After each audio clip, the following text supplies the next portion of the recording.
Okay, I guess I can start. Well, is it time? Does anybody know what time it is? That is it? Okay. Well, anyway, you guys have a test next Wednesday. What I need to tell you is that you'll need a green Scantron and a pencil and your calculator. That's all. I'll give you scrap paper and I will give you the formula sheet to use on the test, okay? So that's really all you need to have. You're going to find, and I'm going to do a lot in class on the graphing calculator because, frankly, in the lectures, I've already done everything else. I've shown you how to do these calculations by hand, but I haven't really shown you a lot with the calculator. So I'm going to use the TI, I'm going to use mine, which is a TI-84. If you have an 83, you just might have to do a couple more steps, but if you Google it, it'll walk you through it, okay? And you should be able to use any graphing calculator and get these things, and you'll see as we do it today how much easier it is with the graphing calculator. Now, I ran out of time in first class, so I'm going to try and move a little quickly here, and so I may skip through some stuff. Just be prepared to, write fast as you can, okay? And we're just going to go through some examples that actually come from some of your homework. They're not the exact problems that are in your homework. In other words, the numbers will probably different, but this will kind of help you with some of the things it's asking you. And what this basically tells you here is this is a group of data, and basically it is a set of raw data, isn't it? Terminology that you need to be familiar with. And it asks you how many data items and what type of variables they are. Well, how many data items is just you count it. This is a 5x5 table, so yeah, 25, thank you. And what type would you say? Is this numeric data or is it class data? Numeric. Yeah, it would be quantitative, which would be numeric data. Now you have to say, is it discrete or numeric? I mean, is it discrete or continuous? It's discrete. I would say discrete too. Even though it's age, and age would sometimes be, thought of as continuous because you could be 25 and a half, right? But still, this is whole numbers, and when we think of whole numbers, we think quantitative discrete. So is it population or is it sample? And that is, I cannot tell you how important that you decide that. Your formulas are going to be based on whether or not you have sample or population data, right?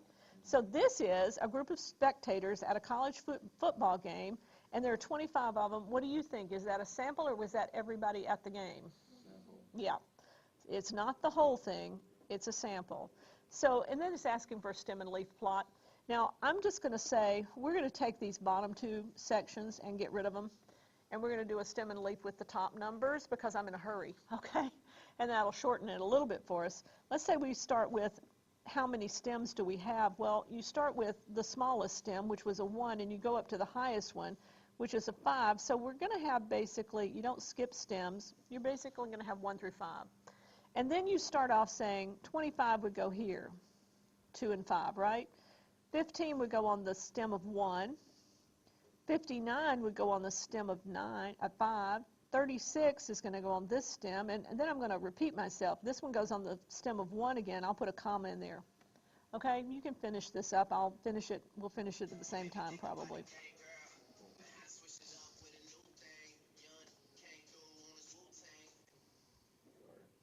Different ringtone. I haven't heard that one before. I had a student in class one time and his phone went off, and we were taking a test, which is usually a real no for me, by the way. Yeah, I usually turn it off. Yeah, but his phone was playing Sweet Home Alabama, and I'm from Alabama, and I could not for the life of me. So anyway, if you have a ringtone at Sweet Home Alabama, it's my favorite.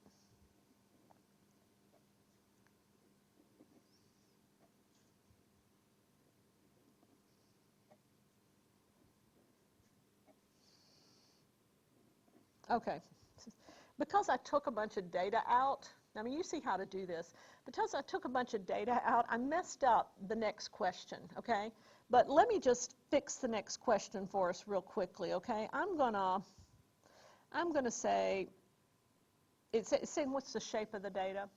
And to do that, you would generally do this. You would turn it sideways, and you would sort of draw a curve, okay? Now that's the shape of the data. It sort of goes in and out, and it's really sort of an irregular shape. But if my data was shaped like this, for example, and that's probably what it should have been like before I took all the data out of it, it would have a right skew, wouldn't it? The skew, the tail is on the right. That's the skew, okay? If the data had been shaped like this, it would have a left skew. Okay? If it was shaped like this, we would call it symmetric. Right? That's kind of what they're asking. Okay, let's go on to the next page. There's a researcher that's gathered all this data, once again raw data, and it's video games or hours played on video games. And they want us to do a frequency table. Now, a frequency table means, and once again, I'm going to take out some of the data so that we can shorten this. I'm taking out the bottom two rows. And I'm probably messing terribly with my numbers, but I'm just going to do it because we need time in this class, okay? So we're going to do a frequency table with these, and I've shortened it now to 20 school-age children, haven't I? Because I took out half the data. And they've already told us the groups they want us to deal with. 0 to 3, 3, and it's less than 3, so you have to be careful. If it's 3, it goes in group 2, right? So let's see what we can find. If I'm saying, and I would go out here and do hash marks, this 5 goes in this second group, doesn't it? A 0 goes in the first group. 2, first group. You can probably do this. I got two 11s. I'll check them both off at the same time. Last time I got it wrong, so you guys check me.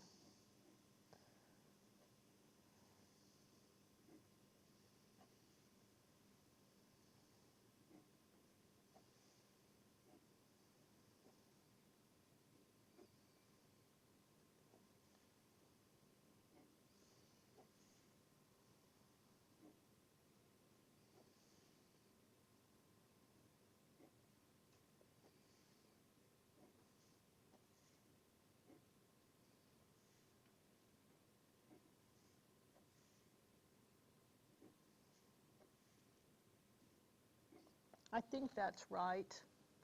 Somebody that's really fast with this, tell me, first group, did you get 3? Yep. Okay, so I'm going to put that down as our frequency. And then 6 for the group, second group? Is that it? 6, yeah. And then we got 3 again. 2? Yes. 4 and 2.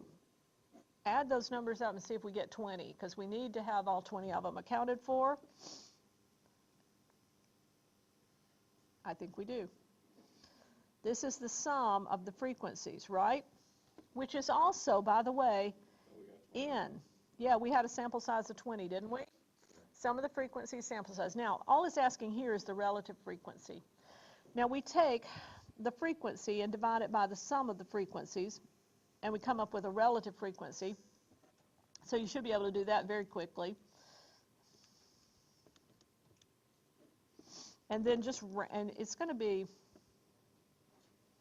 round it to 1 decimal place, okay, over here.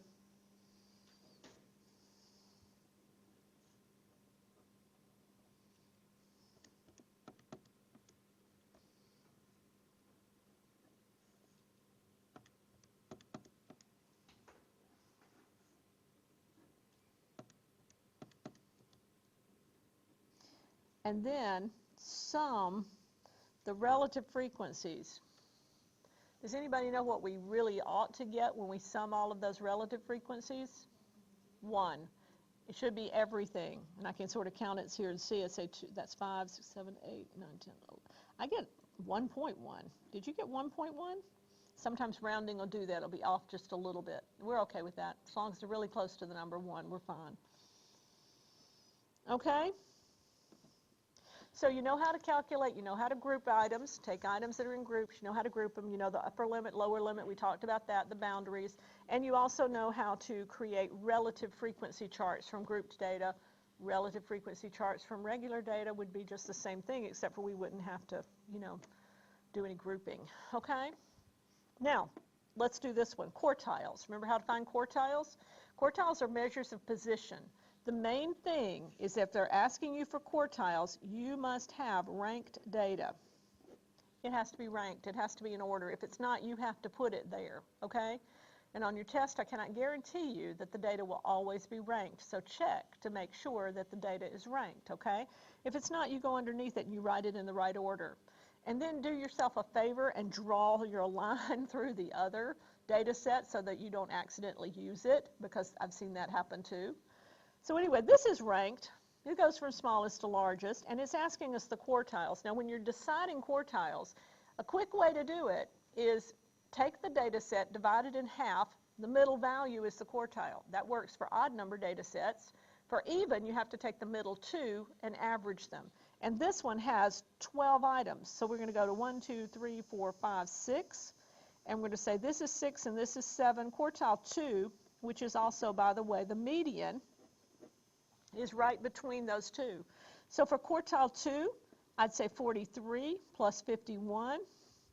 I'd divide that by 2, and I would come up with quartile 2, okay?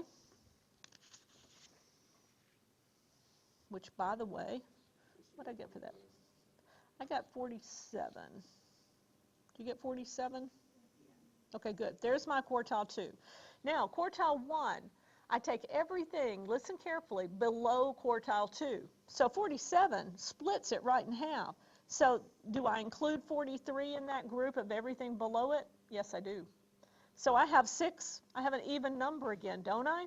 So I'm going to have to do the same thing. I'm going to have to take the middle two values, and that's where I'm going to find quartile 1.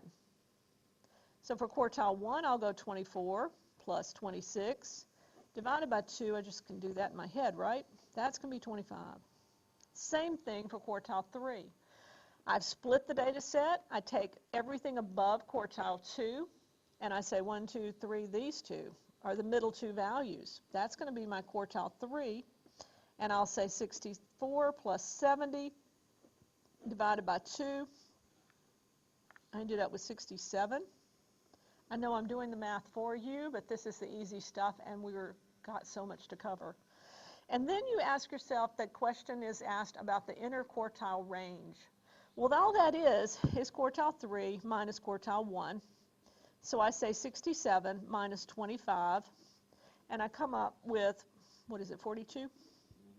That's the interquartile range. Now, how do I know that if I forget that? Guys, go to your formula sheet. Look, it's all here.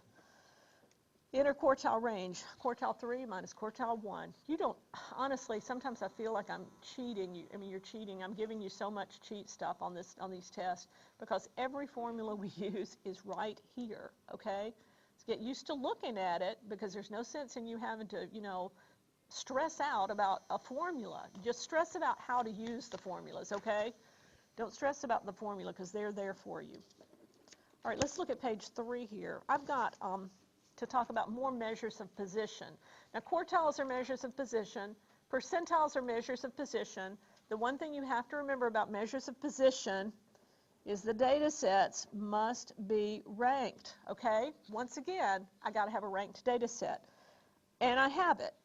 It's been done for me, so I don't have to worry about this one. And it's asking about percentile, the 45th percentile, okay? Now, if you have a hard time, this one is a little bit of a formula. So I would go back and check my formula on this. But I would look here and say, the kth percentile. Well, k is whatever percentile we're interested in. So in this case, k is going to be 45. The 45th percentile is going to be equal to, and it's not the value of the data. It's the term. I is the term in the data set, and that's different, okay? So what it's saying is I is equal to k over 100 times n plus 1. N is the number of data items. Let's do that, and it will become clear. So we're interested in k, the 45th percentile. Whoops, sorry. When we say I is equal to 45 divided by 100 times n plus 1, how many items do I have? I think I got 10, don't I? So n plus 1 would be 11, okay? And I do that math, and I say 45 divided by 100, or I say 45 times 11 divided by 100. It doesn't matter. You can't mess this up in your calculator. You can type it in one thing. It's going to be fine with it. Order of operations will work for you. 45 divided by 100 times 11, right? And I get 4.95, okay? Okay, now that's the term that I'm dealing with, 4.95. What I have to do is say, well, there's no 4.95th term, right? Which one is that one? It's between the 4th and the 5th, isn't it? So I look up the 4th term, and I look up the 5th term. The fourth term is 1, 2, 3, 4. It's a 10. The fifth term is a 1, 2, 3, 4. It's a 15. And those are the numbers that I average. I say 10 plus 15 divided by 2, and I get 12.5, right? That is the 45th percentile. It's the value of the data item, but the formula doesn't give me the value of the data item. The formula gives me the term, okay? And then I have to count and go between two because it's almost never an even number. Are you good with that? Okay?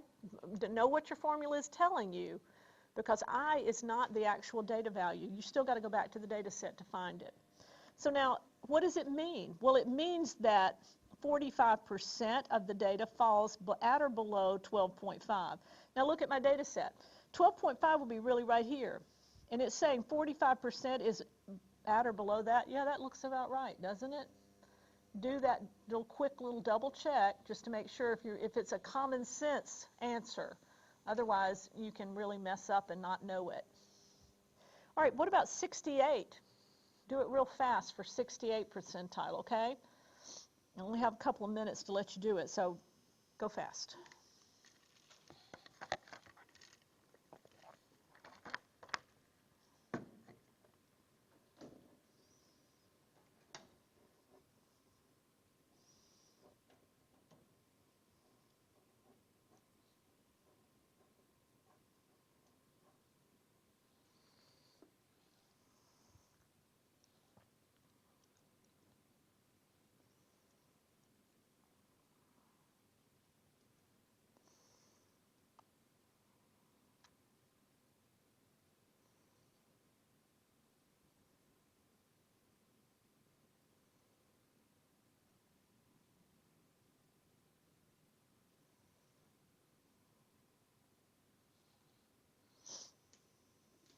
Okay, so my numbers came out to be, when I figured out the terms I was dealing with, it was a 7.48.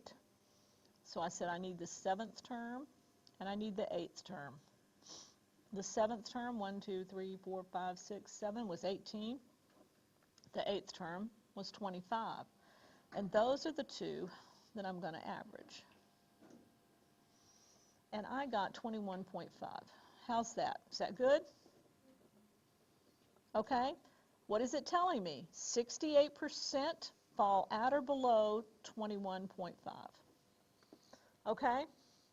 Do you ever take standardized tests when you were in school and they told you what percentile you were? That's it. Okay? That's what they're telling you. All right?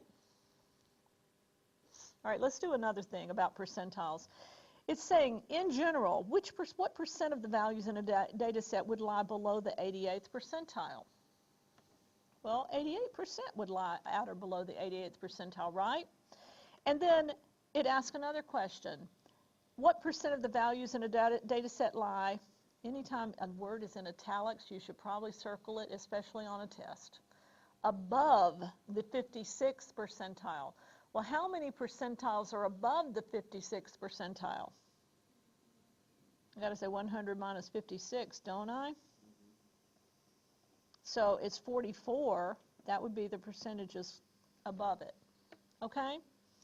So if we have a test, a sample of 800 scores, that's not the scores, that's just how many we have, and we want to know how many of them would be at or below the 55th percentile, well, it'd be 800 times 55%, wouldn't it? What is that number? I've already done the math for us, so it's 440. And if we have 800 test scores and we want to know above the 35th percentile, I got to go, well, how many are above the 35th percentile? And it would be 65, right? 65%, I'm going to say 65% of 800 is going to give me 520, right? That's how many scores. That's not the scores themselves. That's just counting them. All right. So next I've got a problem that says I'm going to look at the amount of money spent on fast food by 12 individuals over a 1-week period, and we want to calculate the percentile rank of 11 and 18, okay? And this is percentile rank. It's a little different question. So what you are going to do is go to your formula sheet and look for that formula. It's right here. See it? Percentile rank of A. Percentile rank of a number, okay, is equal to x plus half of y divided by the total number of values in the data set, and then we'll multiply it by 100% just to get to the percentage, okay? What's x and what's y? Well, x is the number of values less than the one we're interested in, and y is the frequency of those. Let's put that into practice with this one, okay? First, what's wrong with my data set? If I'm dealing in percentiles, I'm dealing in measures of position. What's wrong with this thing? Yeah, it's mixed up. Now, you can take the time to rank it, but I want to show you how to do it on your calculator, okay? You have your list function on your calculator, and it's easy to find. It's in stat, and it's edit. And I've got some lists that I've already been working in, and I usually go back and I make sure I'm dealing in list 1 and 2 usually because it's easier for me. But I'm going to go up, and then I'm going to hit, when I'm on, I've got L1 highlighted, I hit clear, and then I come down and it has wiped out that list. There's another way to do it. On the stat menu, it'll say clear a list, and you can do that. But then all I have to do is enter these data items. I say 12 and 8, 41, 6, 11, 18, 9, 13, 14, 9, 18, 14. Did anybody watch me and make sure I didn't mess that up? I hope I got it right. Okay, because I don't have time to go back and check it. Normally I go back and check it though, okay? So now they're all in that list, and I want them in order. So I go stat, and I go, you see how it says sort A, sort ascending here? I'm going to hit that one, and it's going to ask which list do you want to sort, and I'm going to say second 1, which puts in L1, and then I close paren, and I hit enter, and it sorts it. Ta-da! Go back into the list function and look at it, and it's written in ascending order. So all we have to do is copy it down. So it's a 6, an 8, 9, 9. Let me make sure I got it right over here. Yep, that's right. And then there was an 11, 12, 13, 14, 14, 18, 18, and 41. Now here's a really big important technical thing I want you to do, okay? Draw a line through that list, because if you don't, chances are if you're nervous and you're on a test and you're pressed for any, you'll look at that list and you'll go with it and it won't be right. So this is our new and improved list. Percentile rank of 11, okay? Percentile rank means I've got to find out A is equal to 11, right? That's the number I'm interested in. But what it's asking me is X is equal to what? Now this is the number of values that are less than 11. Okay, so how many are less than 11? Well, there's only 4. Okay? And then Y is equal to, well, Y is equal to the frequency of 11. Okay? How many 11s do I have? Okay, that's that. So now go back to my formula, and I say that percentile rank of 11 is going to equal X, which is 4, plus 0.5 times Y divided by the number of items in the data set, N. Well, there's 12. It's not hard, is it? The math's pretty good here. So how do I do this? Well, you're going to have to do the numerator and then do the denominator on this one. I always end up with students messing this up. They just think that their calculator is doing something different. So you do 4 times 0.5 times 1.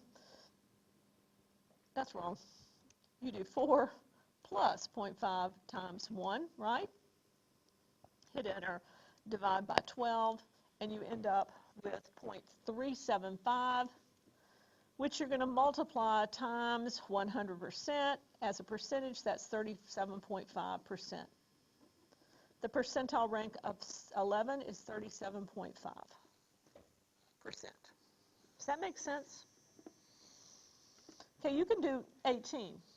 Real quick, do 18. X is equal to, Y is equal to. X is equal to the number of values that are below 18. Y is equal to the frequency of 18. You should have your formula sheet with you. If you don't, if you're not carrying this stuff to class, you're going to have to start, okay?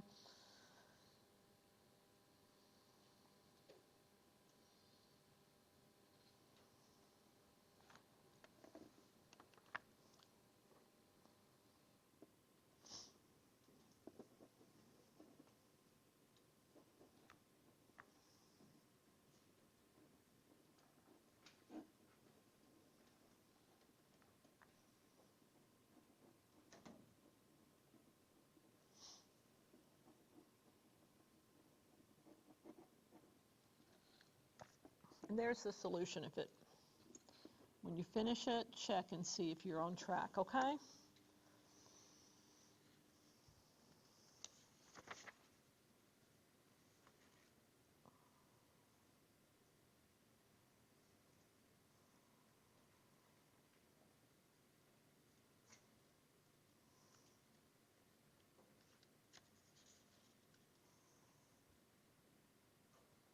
Okay? Are we good? All right. I'm skipping over page 4 for the time being. Did everybody get this? The math is not hard once you get all the formula pieces filled in. I'm going to skip page 4 for just a minute. If we have time, we'll come back to it, okay? Let's go on to page 5 and question 8. And it says that it has these data items, and this is the number of fat grams in these sweets that are available in the donut shop. Now, they're not ranked, but this time I'm not dealing with measures of position, so I don't really care, okay? It's really fine that it's not. So it's asking some questions. Is it population or sample? Go back to the words and say, does it tell you, is it population or sample? Yeah, there's the word, isn't it? All. If it's all, it's population. And it says, what's the range of this data? Well, the only thing you really need to know for the range is 2 values. What's the biggest one and what's the smallest one, right? So the largest item that I see, if I go across here, is, I think it's 23. The smallest one I see is, what, 16? So the range is going to be 7. Range is easy, isn't it? It's just all you need is 2 numbers. Okay, so now the variance. Now the variance is not as easy, and this is where those numbers get complicated, the formulas do. And we're dealing with ungrouped data. We don't have groups, right? Not classes. So these are the 2 formulas for variance. The variance differs based on whether it's a sample or population. Look at the bottom division.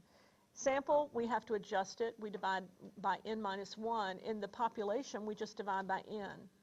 Now this is where you have to use all of the knowledge that we gained in calculating the sum of x and the sum of x squared, okay? Sum of x squared, the sum of x, okay? So for this data, if I got to calculate variance, I know I need the sum of x and I need the sum of x squared. Now I can take all of these data items and add them together, and I can get the sum of x, right? I know all of you are capable of doing that. That's not going to be a problem for you. Adding them all together, you're going to get 198. And then I know that you can square each data item, right? And then add all of those squares together, and you can get this number, 3974. Okay? I'm just telling you because we're short on time. But that's how you would do it, and you would need those numbers. Now, how do you calculate variance? Well, it's population data. So I'm going to use the formula that says the variance for the population, that's my symbol, is equal to the sum of x squared, which is 3974, minus the sum of x squared. Remember, I have to square that one, okay? Divided by n. I can't remember how many I've got in here. How many is n? 10, right? And the whole thing is then divided by 10. That's my formula for variance. I filled it in. I just filled in the blanks. Because I want to show you what not to do on your calculator, okay? Now, your calculator will handle the numerator just fine, but it won't handle the numerator and the denominator unless you put parentheses here and here. So here's the bottom line. This is what you should do. You say 3974 minus 198 squared divided by 10, and then hit enter. Don't make it do more than just that numerator because it won't do well unless you give it some parentheses guidelines. And then you say divide that answer by 10, and there's your answer is 5.36, okay? Now remember, what you have to do first is sum of x squared, okay? And then it just fill in the blanks, fill in the formulas. Now how do you get the standard deviation? Well, the standard deviation is equal to the square root of the variance, right? So all I have to do from here is go square root of 5.36. And I get 2.315. Okay? Are you good with that? Because we're going to do it with the calculator, okay? All right? If you have a TI-84, this is our TI-83. You go edit. Can you see it okay? And you're going to go into the list. And basically all I have to do is enter my numbers. So I'm going to go over here to list 1 again and clear it. And then I'm going to go 22, 16, 16, 21, 20, 18, 20, 22, 20, 23, and I had 10 items, and I would check them. If you're taking a test and you're using your calculator, take a minute and make sure you didn't hit a wrong button, okay? Just double check your entry. All right, now I've got it in list 1. All I have to do now is go stat, and I go over here to calc. And you see it's already highlighted, one variable statistics. That's what I want. And I have to tell it which list. So I'm dealing with list 1. And frequency list has to be blank because this thing does not have, this is not grouped data. We'll do that one in a minute. Grouped data has no frequency list. So when you're dealing with this one, you just say that. Now if you have a TI-83, you're going to have to, it's going to come up one variable statistics and you're going to have to enter L1. And then that's it. But if you had frequency list, you'd enter L1, L2, okay? It's just a little different, not too much. Okay, and there it is. So what did it tell us here? Well, it told us the mean. We weren't even asked the mean, were we? But look, it told us the sum of x, didn't it? And the sum of x squared. Well, that's cool. But even cooler than that is, look, these two numbers, those are the standard deviations. Now, it's telling you the standard deviation of the sample and of the population. Why? Because it doesn't know if it has sample or population data, but you know which you have. You know which one of those to use. In this case, we used 2.315, and actually, that was our standard deviation, wasn't it? Yep. So, look what else it's giving me, guys. It gives me quartile 1, quartile 2, quartile 3. It gives me the minimum and maximum, which I could easily use to calculate the range. It gives me everything that we've been calculating. Okay, so it's a really nice little feature, that one variable statistics. Now, it did not give me the variance, did it? How would I do that? Well, I would have to go to the trouble of taking 2.315 and squaring it, okay? If I'm using my calculator, I'm going to have to take the standard deviation it gives me and I'm going to have to square it. Because of this method, we're using a little bit different method. On your test, you might be a little bitty tiny off from these multiple choice answers I'm going to give you, but you will have no other answer that's close enough for you to get confused, okay? I mean, if you're a thousandths off, you're not going to be confused about, wait a minute, that's not right. You know, it's because different methods of calculating these things have rounding issues, and then we round different ways. You understand? So close enough is going to be close enough to find the answer. But I would strongly recommend start practicing with your calculator. Practice all of these problems with your calculator when you have a chance to check and make sure that you're doing it right. Or if you're using the formulas exclusively, practice with the formulas so you know what you're doing, okay? All right, we have a couple of other data sets on page 6 here for us, and these are sample data sets, and we've got data set 1 and data set 2, and it's just trying to do some comparisons here, okay? Basically, I'm going to, okay, let me give you some numbers here. This data set 1 and data set 2 is trying to say that they're sample, and they just want us to kind of do some comparisons of the range, the variance, and the standard deviation. So it's asking a bunch of questions about them. It's what it's doing. If I said data set 1 has a range of, well, I'm going to have to say 74 minus 1, 73. Data set 2 happens to be ranked. That's a good thing because that's not ranked, is it? No. But it is the high and the low, so I'm good there. And that's going to equal what, 74? Those are my ranges, but you know how to do that, right? And then it says, what's the variance for data set number 1? Well, you're going to have to do the sum of x and the sum of x squared for both of them. These are small, so they're not hard, are they? But it's also not hard to type it into your calculator because it's only 5 numbers, okay? So do whatever makes you happy. I'm going to give you the numbers so you have something to check against.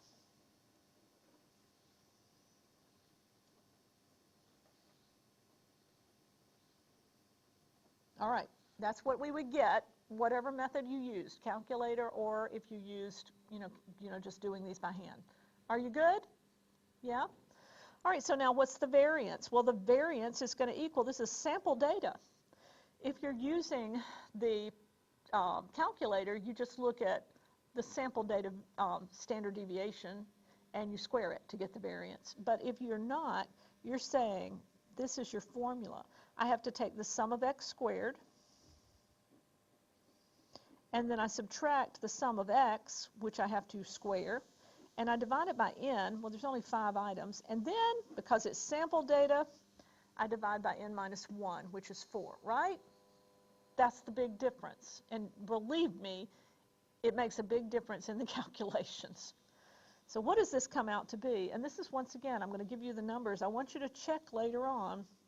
Make sure your calculator, you know what you're doing with it, okay? You'll come out with 1054.7.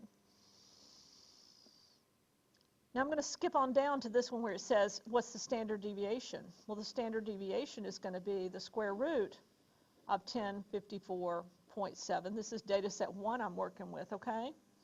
And I get 32.476. Okay? Trusting that you can type into your calculator, guys. Okay, let's do the second one. The variance for this second group. Well, I've got to take the sum of x squared, which is 21,724, and then I subtract the sum of x, and I have to square that, divided by n, and the whole thing is divided by n minus 1 because I'm dealing with a sample, right? When I do this, I'm going to get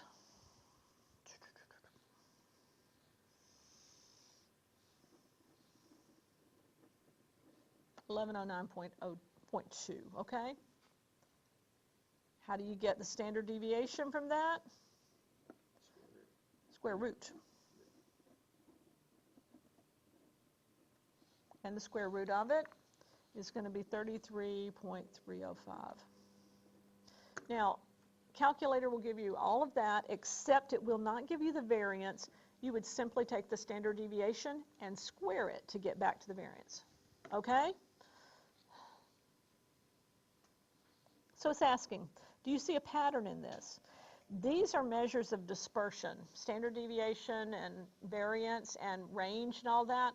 And if you have 2 data sets, all this question is saying down at the bottom is if you have 2 data sets that the spread of the data sets was the same, then the range, the standard deviation, and the variance should be the same too.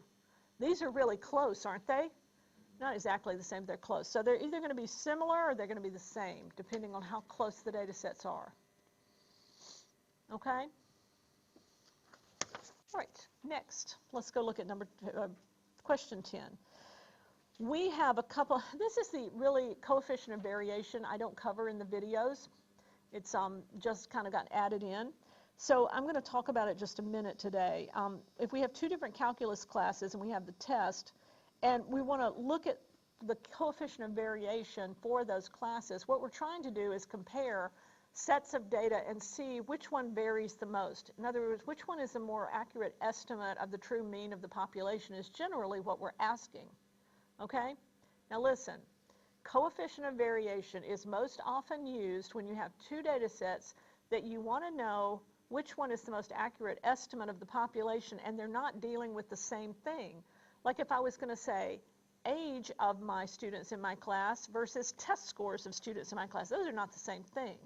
But I could get, if I had the ages of everybody in class, I could get the mean and the standard deviation. If I had their test scores, I could get the mean and the standard deviation.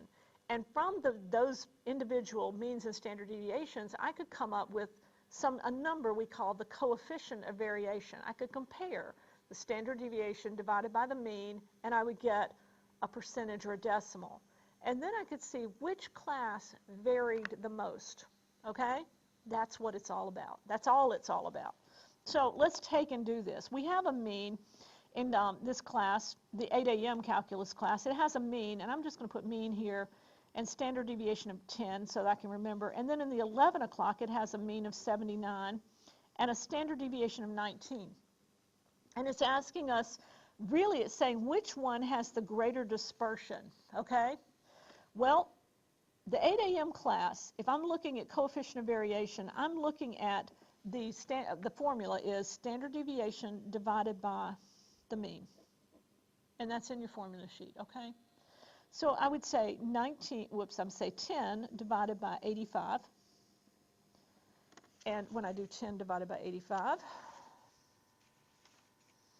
I get 0.1176.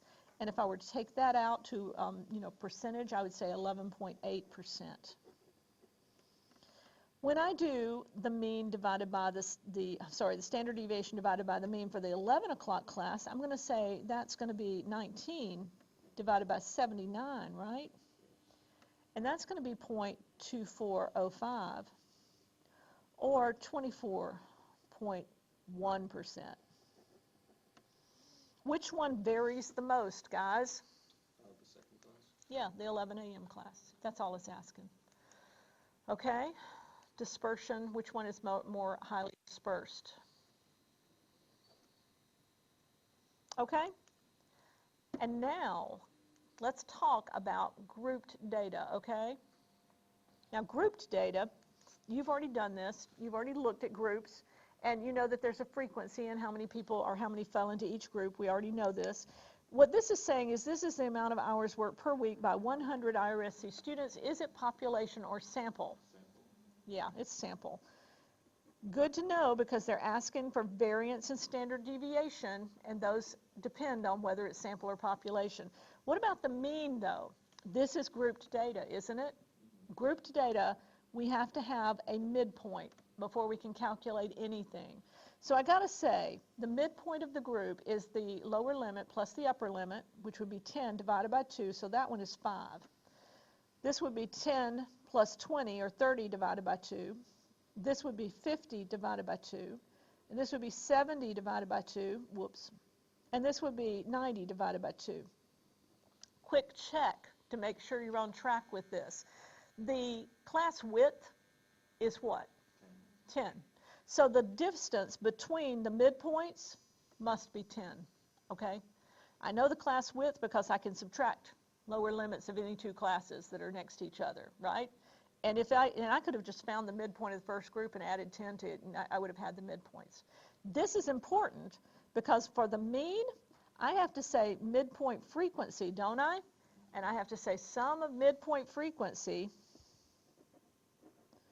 divided by the total of all frequencies, which is n, or little n for this one. That's how you do it, isn't it? So I'd end up midpoint times frequency, and I add those together, divide it by the sum of all frequencies, or let's look at the calculator version, okay? And I'm going to go into Stat, and I'm going to go into Edit, and I'm going to clear a couple of lists. I'm going to clear list 1, and I'm going to go over here, and I'm going to clear list 2. And in list 1, I'm going to put the midpoints, all right? I always start with midpoints because it's going to ask me about midpoint first. So I've got 5, 15, 25, 35, 45. Not hard. And then I go to the next one and I enter the frequencies, 25, 22, 23, 29, and 1. Okay? You got that? Midpoints in the first list I've got, frequencies in the second. So I know, and I would write it down just so I didn't get confused. I put the midpoints in list 1, I put the frequencies in list 2. I just happen to, but that's good. And then I go and I do the same thing I've been doing. I go Stat, and I go over here to Calc, and I pick one variable, Statistics, and this time I'm going to use that frequency list. Now, where do the midpoints go? Well, they go in the list, the one that's not the frequency list. And I did use midpoint in list 1, so I'm okay, right? And then I tell it the frequency list is list 2, and I say calculate. And it does the mean. The mean for this one I wonder if I've entered these numbers right, because I got something different the last time I ran it. Wait a minute. I'm going back to my list, guys, because I don't want to tell you wrong, and I may have run it wrong the first time. 5, 15, 25, 35, 45, 25, 22, 23. There's a problem. Yeah. That's a 29. Let's do this again, okay? Okay. Now, that's the reason I say check the list, okay? Stat, count, 1, 1. Okay, that's better. Okay, so the first time I ran it was right. It came out with a mean of 20.9. Okay?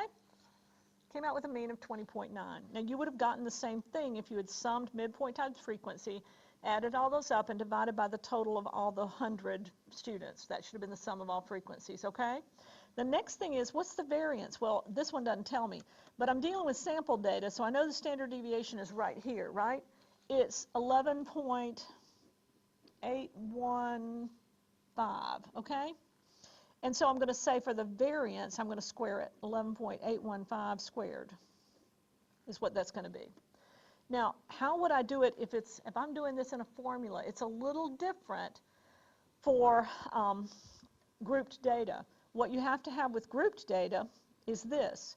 You have to have the sum of midpoint frequency, and you have to have the sum of midpoint squared times frequency. Those are your numbers, okay? Now, if you're doing this by hand, then practice. I'm going to give you those numbers real quick because, look, my calculator gives them to me. It just doesn't tell me that's what they are. The sum of a midpoint times frequency is right here. It's 2090. It calls it the sum of x. The sum of midpoint squared times frequency is called the sum of x squared, and it is 57500. Those are the numbers you would be finding when you did those calculations. It's a lot more harder to do them without the calculator, but then you just plug them into the formula. You say for variance, I'm going to say, this is sample, right? The variance is equal to, is it sample? It is. The variance is equal to the sum of midpoint squared frequency. That's going to be 57500 minus the sum of midpoint frequency, and I have to square that number, divided by the sample size, and all of it is divided by the sample size minus 1. Okay, you're going to come out, when you do that, with probably the same thing I came out with here, or extremely close, okay? So what I'm going to do is say 57500 minus 2090 squared divided by 100, and I'm going to hit enter there, and then I'm going to say divided by 99. And I came out with 139.586. Now, what is 11.815 squared, which is what I told you to do, right? 139.594. It's really, really, really close, isn't it? Would you be okay with that difference? Really, really, really close, okay? If you were on a test, you would not have any other answer that would be quite as close, okay? So that's how you would get variance from this one, and it's all because of rounding. When I went back and did this, it told me the standard deviation. Here's my standard deviation, 11.815, which is actually what I'm calculating, okay? When I take the square root of 139 point, okay, didn't do that part, sorry. It's going to equal that. We're extremely close, okay? Okay. All right, so that's what you've got to practice for that one. Let's do some more. I've only got a few minutes left with you guys, and I need to do these because these are kind of like difficult. We've got a data set that has, and we're talking about empirical rule, and we're talking about finding the percentage that are between so many standard deviations. Now, this is what you need to keep in mind. When you are dealing with empirical rule, you have to have a normal distribution. You have to have a bell-shaped distribution, and it tells you that right here. And the empirical rule also tells you what percentage of data values fall within 1, 2, and 3 standard deviations of the mean. So from that, it's going to ask you, you can be asked all sorts of questions, you know. And so here it is, though. 68 fall within 1 standard deviation, 95 within 2, and 99.7 within 3. And it is always for every data set. Empirical rule stands as long as it's a symmetrical distribution, a normal distribution. So we're going to kind of draw out what it says here. It gave us a data set of this many, 975 test scores. It has a bell-shaped distribution. The mean is 69 and the standard deviation is 6. So the mean goes in the center. The mean is 69, and the standard deviation, I'm going to say, is equal to 6, just kind of down here because I'm going to have to do math with that one. And it wants to know where 68% of the test scores lie, between what two numbers. What are these numbers? Okay, is what it's asking. Well, and it's saying 68% is between these two. We'll go back to the empirical rule. It says 68% are within 1 standard deviation of the mean. Okay, so this is 1 standard deviation, right? And this is 1 standard deviation. Well, how big is a 1 standard deviation? It was 6. So what would the number be that was 69 minus 6 and 69 plus 6? That's it. I mean, that's as simple as that. You have to think, when you're dealing with Chebyshev's theorem and when you're dealing with the empirical rule, you have to remember that you're talking about standard deviations from the mean. You got to put everything in terms of standard deviations, and then you can figure the numbers out, okay? So where would it be? Well, it's going to be between the scores of 63 and 75. Okay, we would do the same thing if it says what lies between 51 and 87. Well, this time it told us the numbers. Well, here's the mean, and this number is 51, and this number is 87. And it wants to know what, this time, it wants to know what percent, right? What's the percentage here? Well, I need to know how many standard deviations I'm talking about. So I would say 69 minus 51 will tell me the distance from here to here, won't it? 69 minus 51 gives me 18. And I know 1 standard deviation is equal to 6. So how many is 18? 3. This is 3 standard deviations. Well, now, listen, you don't have to do the math on the other side, guys. You can just do the math on one side, because this side has to match it, or you don't have a legit problem. This is going to be 18. This is also going to be 3 standard deviations, okay? We are within 3 standard deviations, plus or minus. Well, what does the empirical rule tell you? It says that 99.7% fall within 3. Okay, that's what they're asking me. What's the percentage? Because I'm within 3 standard deviations of the mean. The next question, I will just tell you, is going to be 2 standard deviations, and you should be able to draw that one out yourself, okay? Practice on that one. Let's go on, because I want to do Chebyshev's real quick with you, okay? This one says I have a large city, has monthly mortgage payments of $1,850, a standard deviation of 125. I'm just going to put mean and standard deviation there. And it says Chebyshev's rule this time.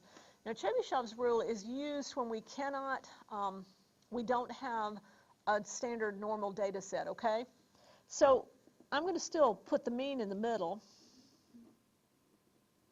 And I'm going to say, okay, I want to know what percentage are between these 2 numbers. So I'm going to go ahead and put these 2 numbers down. That should be equal distance, but it's not. Sorry about that. And then I'm going to find the distance, right? If I find one, I find the other one, right? So I'm going to say 1850 minus 1475. And I came up with, what did I come up with on this one?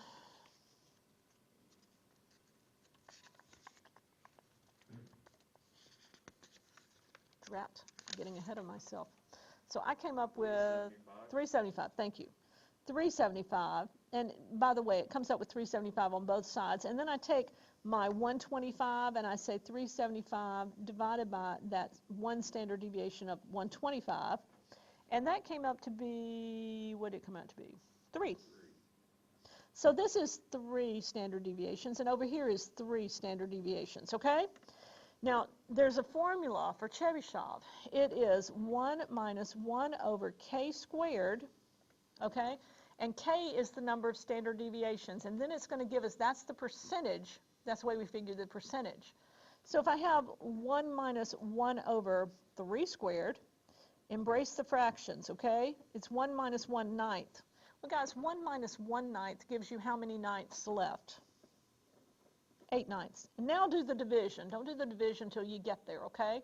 So you say 8 divided by 9 to get your percentage,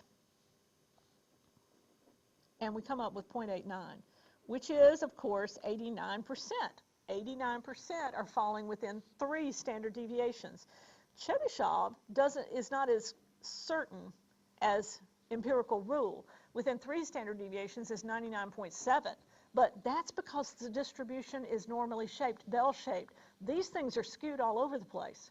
So we don't know, and Chebyshev had to come up with a theorem that worked for unstandard, non-symmetrical data, okay? All right, let's do another one. This one is not too difficult. It's the same thing. Let's skip down to this last one because it is a little bit different for you, okay? This last one says at least 96% of the mortgage payments lie between what numbers? Well, wait a minute. This time it gave us the percentage, and it's asking us what the numbers are. You draw your picture. The mean is always 1850. And then we got numbers on each side that we know have to be an equal distance, right? But we don't know what they are. We do know that this is 96%, right? Well, the formula we have, this 1 minus 1 over k squared, gives us a percentage, okay? So if I can go 1 minus 1 over k squared is equal to 96%, right? And then I can solve for k, okay? Go back to algebra. We have an equation that has one unknown, k squared. Ignore the squared. Just pretend it's an x. Pretend that whole thing is an x for now. Okay, so I can solve it. I have an equation that has a fraction in it. I clear the fraction first. In other words, I take it, I multiply this whole side times k squared over 1. That means I have to multiply this side times k squared. I did over 1 because these are fractions. I'm going to treat this one like a fraction too, 1 over 1. When I do this one, what's happened? I get k squared, don't I? But when I multiply it times this one, I get minus, they clear, don't they? I get minus 1. And that's equal to 0.96 k squared. I know I'm going fast, but you guys are supposed to have already had this part of algebra, okay? Okay, next, look at what I've got. I've got k squares on both sides. And I want to get the k squares over here, because this is 1 k squared, and this is only 0.96. So I'll subtract it. I'll subtract it from both sides. And at the same time, I want to get that 1 out of there, so I'll add it to both sides, okay?